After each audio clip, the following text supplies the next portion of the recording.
derrocar a Antonio López de Santana, que tenía un régimen dictatorial en el país. Este fue el primer paso para llegar a la reforma liberal en México. Esta guerra tuvo la duración de un año y se dio del año 1854 a 1855, teniendo como centro el estado de Guerrero, que se encuentra en la parte sur del país. Sin embargo, poco después del inicio de la rebelión, esta se expandió a otros estados, como Michoacán, Morelos, Oaxaca, Zacatecas, San Luis Potosí y Nuevo León. En marzo de 1854, Santana movilizó sus tropas para acabar con la resistencia de Álvarez en Guerrero. Con la primera batalla, el ejército de Santana salió victorioso, de modo que avanzó hacia Acapulco. Sin embargo, cuando el dictador llegó a Acapulco, el 19 de abril se le informó que sus líneas de comunicación con la Ciudad de México habían sido intervenidas por los rebeldes liberales. Por este motivo, retiró sus fuerzas. La rebelión continuó hasta 1855, con victorias por parte de ambos bandos. Sin embargo, el 12 de agosto de ese año, después de que en la Ciudad de México se declarara en contra del dictador, Santana dimitió y se retiró al exilio. Álvarez y su ejército marcharon a la capital de México, donde fueron bien recibidos. Acto seguido, este asumió la presidencia. Ante la aparición del mencionado Plan de Ayutla, la reacción del pueblo fue inmediata y unánime. Total apoyo y fuerza a la propuesta de los liberales. Por lo tanto, con gran preocupación por la fuerza del movimiento, la respuesta del gobierno conservador fue inmediata, y sus acciones buscaban frenar las acciones de los insurrectos mediante incremento de la tasa de impuestos con fin de recaudar fondos para la guerra y pena de muerte a aquellos encontrados con una copia del Plan de Ayutla, y al igual para los civiles que exportaran armamento. Esto, lejos de apaciguar el descontento, motivó al pueblo a unirse a la causa, haciendo más grande la fuerza de Juan Álvarez.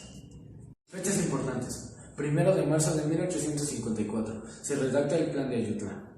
16 de marzo de 1854, Santa Anna sale de la Ciudad de México con 5,000 hombres para combatir a los rebeldes. 11 de abril de 1854 es fusilado Gordiano Guzmán. El 19 de abril del mismo año se intervienen comunicaciones de Santa Anna a la Ciudad de México. 20 de abril de 1854, Santa Anna intenta invadir el fuerte de San Diego y no tiene éxito. El 26 de abril de 1854, Santa Anna desiste de invadir el fuerte de San Diego y se dirige a la Ciudad de México. 14 de diciembre de 1854, Cuautla se adhiere al Plan de Ayutla. El 26 de febrero de 1855, fuerzas revolucionarias toman Chilapa, Guerrero. El 10 de marzo de 1855 es fusilado Francisco Rosendo Moro en Chilpancingo, Guerrero. El 22 de julio de 1855, Ignacio Comonfort toma Tamaulipas. El 29 de julio del mismo año, Colima se adhiere al Plan de Ayutla y Comonfort la ocupa sin resistencia. 12 de agosto de 1855, Santa Anna renuncia oficialmente a la presidencia. El 14 de agosto de 1855, la Junta de Representantes en la capital nombra presidente al general Martín Carrera. 18 de agosto de 1855, Santa Anna se embarca en Veracruz en el Iturbide rumbo al exilio. Y el 4 de octubre de 1855, en Cuernavaca, de acuerdo al Plan de Ayutla, es elegido como presidente interino de la República al general Juan Álvarez.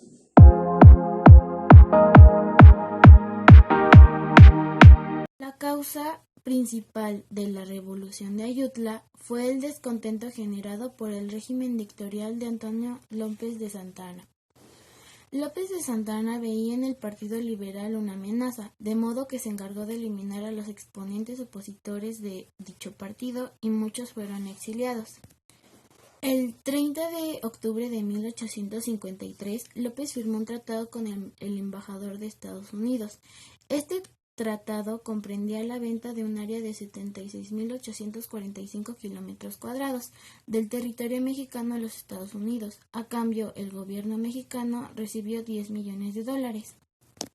Después de la separación de Texas del Estado mexicano, la administración de López de Santa Anna se caracterizó por la corrupción y la malversación de fondos para obtener beneficios destinados a solo unos pocos. Tal malversación de fondos hizo que las arcas de la nación, que antes estaban llenas de oro gracias a la intervención de Estados Unidos, se vaciaran. De este modo, el gobierno pasó a un estado en bancarrota. Para solucionar esta situación, Santa Anna adoptó una serie de políticas que hicieron más que incrementar el descontento de los ciudadanos. Algunas de estas políticas fueron el cobro de impuestos especiales de acuerdo con el número de puertas y ventanas en cada vivienda.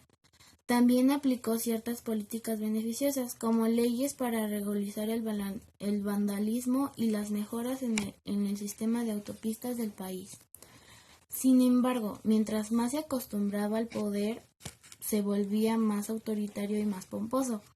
De hecho, lanzó un decreto constitucional que establecía que debía ser llamado Su Alteza Serenísima.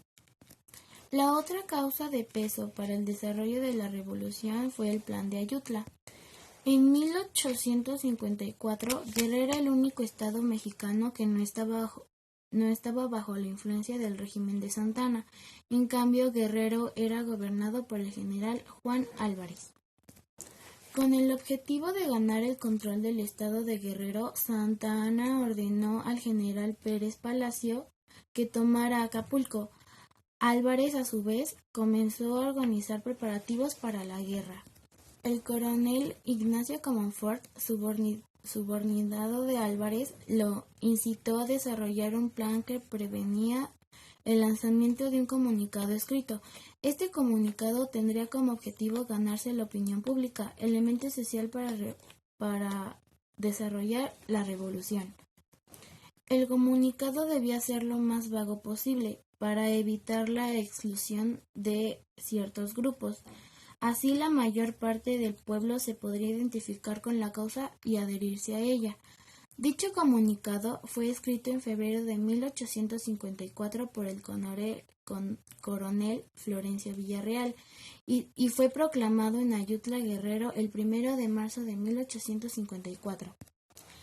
El punto más importante de este plan era la preparación de una estrategia para derrocar al dictador Santa Anna. Asimismo, se prevenía la creación de una asamblea constituyente para redactar una constitución federal.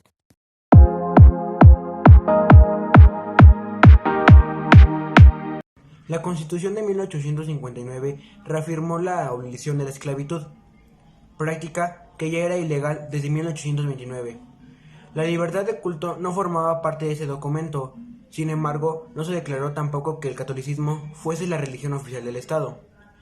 Los elementos anticlericales de la Constitución de 1857 generaron el descontento de los conservadores, así como de los miembros de la Iglesia Católica, quienes rechazaron las reformas implementadas para los liberales. La Constitución de 1857 también reafirmó la abolición de la esclavitud, práctica que ya era ilegal desde 1829.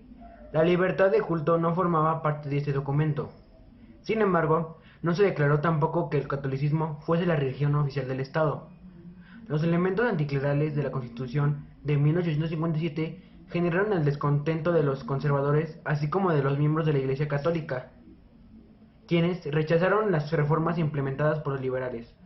Entre estas leyes destacan la Ley Juárez, la Ley Lerdo y la Ley Iglesias. Las tres se oponían a la Iglesia Católica y estaban orientadas a erradicar las consideraciones especiales que se tenían para que los miembros de esta organización. La Ley Juárez abolió las cortes especiales para los miembros de las fuerzas militares y del clero. La Ley Lerdo reemplazó las propiedades comunales de la tierra por la propiedad individual. El gobierno prohibía que la Iglesia tuviera control sobre terrenos que no estaban relacionados directamente con las operaciones de la institución. Otra de las consecuencias de la Revolución de Ayutla fue la creación de una nueva constitución en 1857, que se basó en la de 1824. La diferencia entre ambas era la limitación del periodo presidencial a un término de 4 años y la creación de una legislatura unicameral y no bicameral. Ese documento incluyó las 3 leyes mencionadas anteriormente.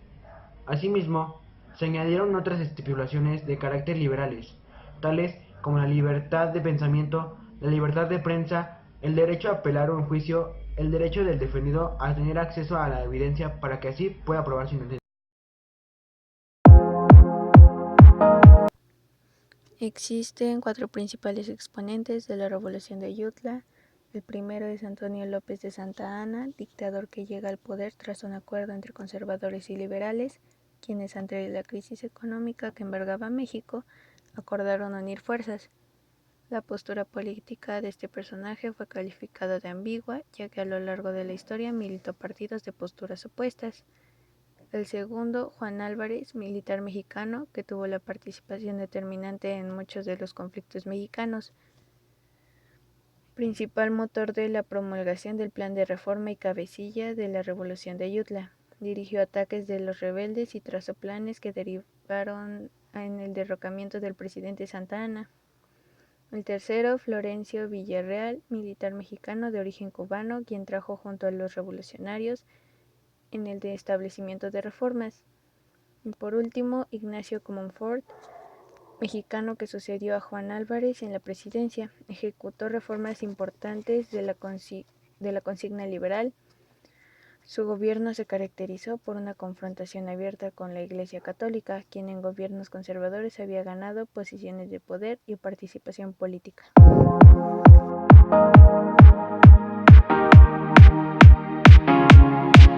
Enfrentamiento en la fortaleza de San Diego. Con más de 5,000 hombres en su ejército, Santa Anna se dirige a Acapulco, donde se encontraban los insurrectos. Juan Álvarez contaba con apenas una fuerza de alrededor de 500 hombres. Sin embargo, el ejército liberal logró hacer frente en esta batalla, y Su Alteza Excelentísima tuvo que replegarse, ya que sufrió bajas, sin contar a los hombres que perdió producto de las enfermedades y deserción. En venganza por esta derrota, se iniciaron acciones violentas en contra de los propietarios de quienes formaban parte del movimiento, que lo patrocinaban de alguna manera. La Revolución de Ayutla continuó su indetenible paso, despertando el terror en los conservadores, por lo que el presidente conservador solicitó al gobierno de Puebla, mediante una carta, que mientras perdurara la sublimación, mantuviera aislados a sus habitantes de los guerreros, pidiendo además que tomara medidas contra aquellos con conductas sospechosas. Apoyo a la insurrección. Como respuesta del gran descontento ante las acciones del gobierno conservador, la revolución de Juan Álvarez comenzó a ganar adeptos. El día de la Virgen de Guadalupe ocurrió un enfrentamiento en el pueblo en el que el regimiento de lanceros de Puebla, que en otro tiempo fue dirigido de López Antonio de Santa Anna, fuera el protagonista. El gobierno sofocó esta acción insurrecta y ordenó el fusilamiento de los autores de la misma. También esto sucedió pronunciadamente en el Cerro de Loreto, en el que 100 hombres de la compañía del batallón activo de Querétaro se pronunciaron a favor del plan. Se hicieron grandes esfuerzos de parte del gobierno para mantener resguardados a los pueblos bajo amenaza de los liberales. La Paz, Acapulco, Guaymas y Mazatlán eran los objetivos. Sin embargo, todo fue inútil, ya que nada detuvo el avance de Juan Álvarez. En vista de esto, el gobierno inició acciones difamatorias, transmitiendo falsas noticias sobre la derrota de los insurrectos y restableciendo el orden.